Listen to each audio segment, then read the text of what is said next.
Let me ask you this. So we of course all know the NBA had its first in-season tournament. LeBron James led the LA Lakers to the championship. Yeah. He was the MVP. Now, obviously, people might be confused. AD was phenomenal, 41 points, 20 rebounds, 5 blocks, four blocks in the final. But the MVP was for the entire tournament. Right. And LeBron was the MVP for the tournament. AD would have gotten it just for that game. And LeBron, of course, in his 20th year, we have never, ever seen a player be this good for this long. Right. About to be 39 years old later this month. In his 21st season, as I said. He's still a top 5 player in the NBA. And I personally think Michael Jordan is the GOAT. I think LeBron's number 2. And first, you can share where you're at on the GOAT discussion. But what I want to ask you to share after, you say who you think is the GOAT, is how much of a factor should LeBron's longevity be in the discussion? Because there's no debate about the longevity. Yeah. I mean, he is the best player we've ever seen for this long, and he's got Jordan beat on the longevity. But my question is, how much of a factor should that be in any GOAT debate? Well, I think my GOAT is I'm a Jordan guy as well. Definitely appreciate what LeBron has done, though. And I think he obviously catches a lot of slack, but I think a lot of the slack that he catches is it's on him because he puts so much onus on being called the GOAT, right? And being called the best player that ever played a game. And I think that comes with a little bit of a negative connotation to it. But I am a Jordan guy. But I will say I think the longevity actually hurts him because the numbers that he's getting and the numbers that he's compiling, obviously they won't be touched. I mean, obviously, if you look at it from a perspective of how the numbers look and how they'll hold up because of the longevity, obviously that helps. But when it comes to the debate of being the GOAT, I don't think it's really based off the longevity because we can see the eye test and we think, who we think is the best and whatever the case may be, and we can see that. I don't think the longevity actually aids or helps that. I just think for him, it's been one of those things where we can see him, speaking about LeBron, and say he's great, but he's not going to get any more great because of the time he plays. We already know he's great. Yeah, I think that's a great point. And I just think that when we talk about the GOATs, I think your peak in your career outweighs your longevity. Yes. As long as the peak is, a relatively long amount of time.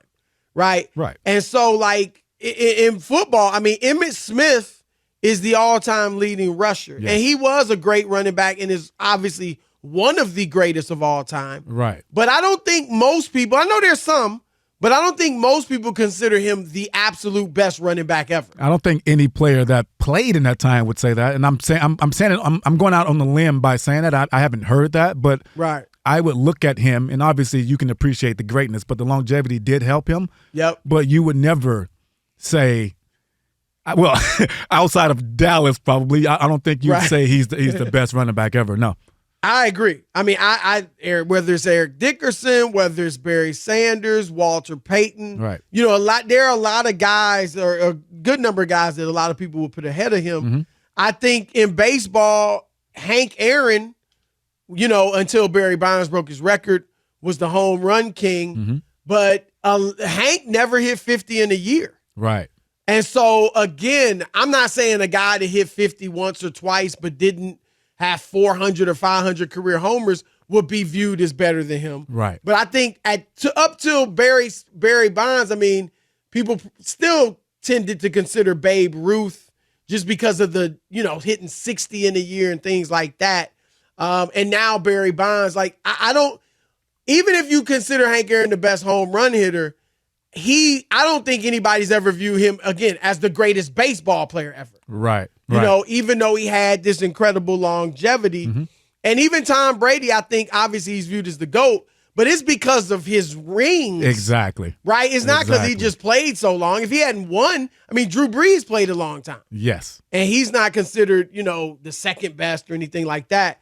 So I agree with you. And I actually think, look, obviously, like you said, he's going to have the scoring record, as far as total points. Yep. He's going to be in the top 5 in assists. He already is, I believe. He is, yeah. So he's going to have the accumulative numbers, right? The counting stats. Right. But there also is a point where the longevity can hurt, and here's where that is. And it's, Kerry, it's more than rings. It's not just, Jordan has 6, LeBron has 4, that settles it. No, It's a lot of other factors, stats, teammates, the whole 9 yards. Right. But Jordan did win 6 rings in 15 years. Right. And right now, LeBron's got 4 rings in 20 years. Yeah. Right? And it could be 21 if they don't win it this year. At some point, I mean, if he plays 23 years and has 4 rings, that's not winning a lot. Exactly. Right? Especially compared to Jordan. Jordan, literally 6 and 15 years, he was winning one every 2.5 years. Right. LeBron is winning one right now every 5 years. And so that's a huge difference. And I think, to me, one of the factors in the debate is the dominance. Yeah. And I always say, remember when LeBron was in the East with Miami and then Cleveland, going back to Cleveland, and went to 8 straight NBA finals. Yeah. He had the Eastern Conference on lock, right? But obviously not the West because he kept losing. Right. Jordan locked down the whole league like that. Yes. For those 6 years Jordan won it, it was like guys in both conferences knew, man, we giving it our best shot, but, man, ain't nobody going to beat him. I mean, take into account the record in the finals, right? So Jordan 6-0, LeBron 4 and what? 4 and 7? 6? Yep, Yeah. 4 and 6. So you take that into account, but you also take into account what you just said, right? Jordan had it on lock. The 3 years they won it before in 91, 92, 93. Yep. He takes the break off 94, 95. They don't win. And he comes right back and they win 96, 97, 98. It's just it speaks for itself there. No doubt. I mean, like I said, LeBron locked down a conference. Yep. Jordan locked down the whole league. Yeah. And I think that is a big part of it. I also say this, Kerry, and I was one, and I stand by this, when LeBron went to Miami, I didn't kill him. I was one of the few in the national media that wasn't criticizing him. I did the same thing with Durant when he went to Golden State. I was one of the few that wasn't killing him. Yeah. But I will say this, so I don't hold that against LeBron. But I will say this. If you and me roll up to a park and we just gonna hoop, right? Open run or whatever. Oh, I'm gonna beat you, Chris, right now. Well, I give you that. I give you that. But right, we cool. teammates. Right. We're on the same together. team. Okay, cool. Right, we roll up together.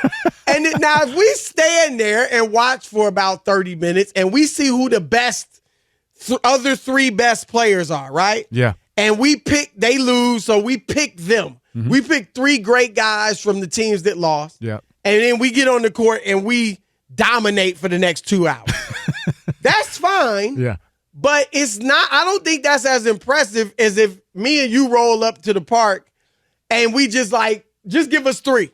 Just whatever 3 want to run. Yeah. And then we we own it for the next 2 hours. You know what I'm saying? Jordan took the hand that was dealt and dominated. LeBron we got to admit, he did pick 2 of the other greatest players in the league, and then they dominated. Yeah, you know what? Yes, 100% right. I like that. I like that analogy too. I think also we live in an age where yes, we could obviously see that was the case for LeBron and that team. They all wanted to go play together. They made that happen.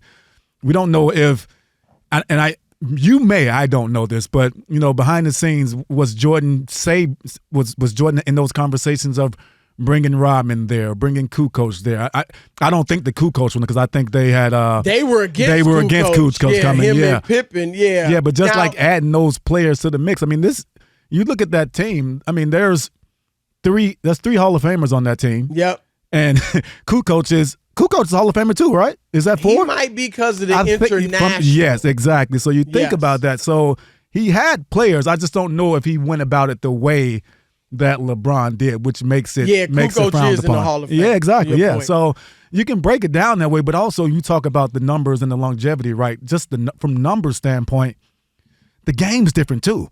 I mean, the scores of that time it'd be in the high 80s, the low 90s, and Jordan would have 35. 30. Right. Where this one, it's so wide open.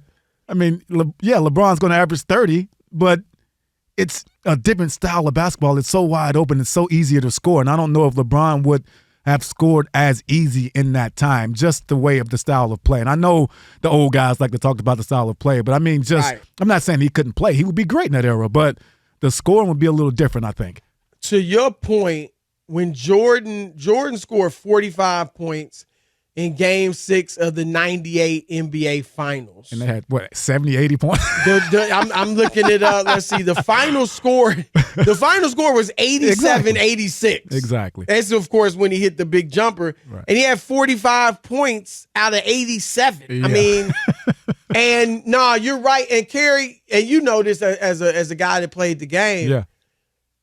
And look, you don't even have to take my word. Luka Doncic, Giannis Antetokounmpo, Nikola Jokic have all said it is easier to score in the NBA than it is international. Yeah. And you can watch it like LeBron's not the only one putting up great numbers. Durant at 35 is still putting up huge numbers. Yep. You got 6 players averaging 30 or more points, which is virtually unheard of in the NBA, except for the last few years or going way back. And so I think with the floor spread out, Kerry, you know this. Yeah. When the floor is spread out, it's easier to beat your man and get to the hoop. And really it's because the teams want to run you off the three-point line. Right. They don't want you taking the three. They want to run you off the three or they want to protect the rim. And so they're kind of giving you that mid-range shot. Yep. You know, not giving it, but that's the shot they want you to take. They prefer it, yes. And they'll contest to the best they can, but they want you to take it. Yep. And so a mid-range assassin like a Durant or a Devin Booker, I mean, they're just having a feast. Yes. And then even if you get to the rim, it's like one defender, maybe 2 there. Kerry, you know, even when you played in high school, when I played in high school, you get in the paint, it's 6, 7 bodies. Oh, you're getting beat up. Right? Some of your own teammates, but also the defense. Like, you had to know how to finish back then in traffic. And now teams are like, I don't want a big man to post up because he's clogging up the lane. It's like, wait, what? Yeah. You know, I'm clogging up the lane. It's one dude. Like, exactly. And so I agree with you. It is so easy for these skilled, you know, guys that are so skilled to score today. That does have to be taken into account. But it's interesting because LeBron is somewhat doing like a Wilt Chamberlain in that he's going to own the record books to a large degree, him and Wilt. But it's a lot due to the longevity. But Wilt, you know, is held against him. He only won 2 rings in 13 years, whereas Russell was winning all of the championships. Yeah. And if LeBron doesn't win anymore, it will be, you know, he has all the individual records, but didn't really do a lot of winning to have played that long as far as championships. And that's where it could work against him. So